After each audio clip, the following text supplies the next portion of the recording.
The Conjuring House is one of the most terrifying places on Earth, but how much of it is true? Today we're separating fact from fiction, delving into the realm of the paranormal to find out how terrified you should be of this unassuming farmhouse in Rhode Island. Our story begins in January of 1971, when Carolyn and Roger Perrin moved their family to a small farm in Harrisville, Rhode Island. It wasn't long after the Perrins moved in that unexplained events started to take place around the home.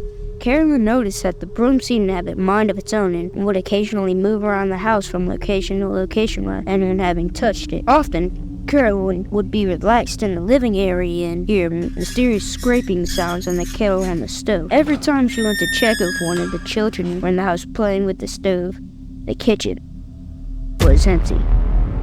Often, when Carolyn would clean her kitchen, she would come back once the floors were dry, piles of dirt just sitting ominously in the middle of the floor, as if tempting her to touch it and find out and see what would happen. The girls also began to notice spirits around the home. Most of them seemed harmless, but some of them were very angry. It wasn't long after objects started moving on their own and strange sounds were heard around the home.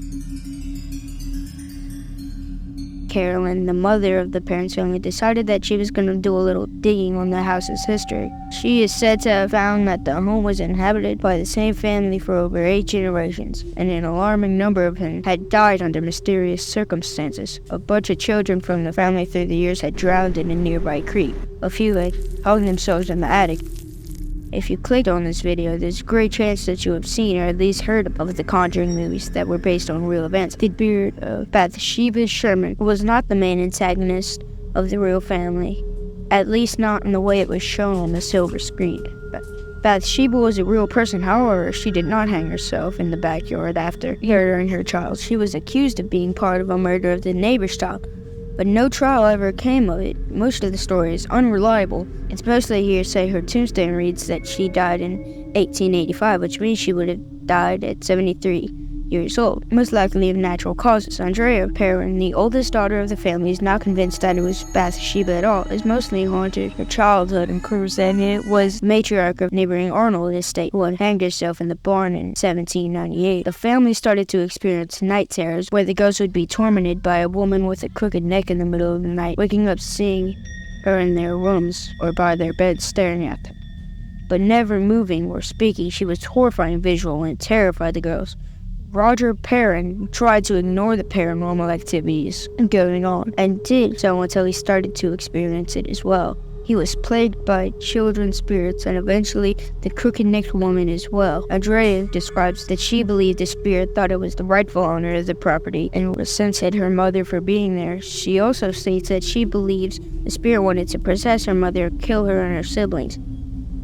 Things took a dramatic turn for the worse when Ed and Lorraine Warren, a self-taught demonologist, visited the house after hearing what was going on. In the film, an exorcism took place in the basement, but in reality, a seance was held. But Andrea claims that she witnessed where her mother was possessed and for several minutes speaking in a language that was not of this world. And most importantly, her chair levitated and threw her across the room, which caused her to return to normal and scream in her own voice, causing Andrea to believe that she had died when she hit the wall. She contorted into a ball and remained on the ground. Roger forced Ed and Lorraine to leave the room and never returned. The Perrin family was forced to remain in the home until 1980 due to financial difficulties, but ultimately got out of the home.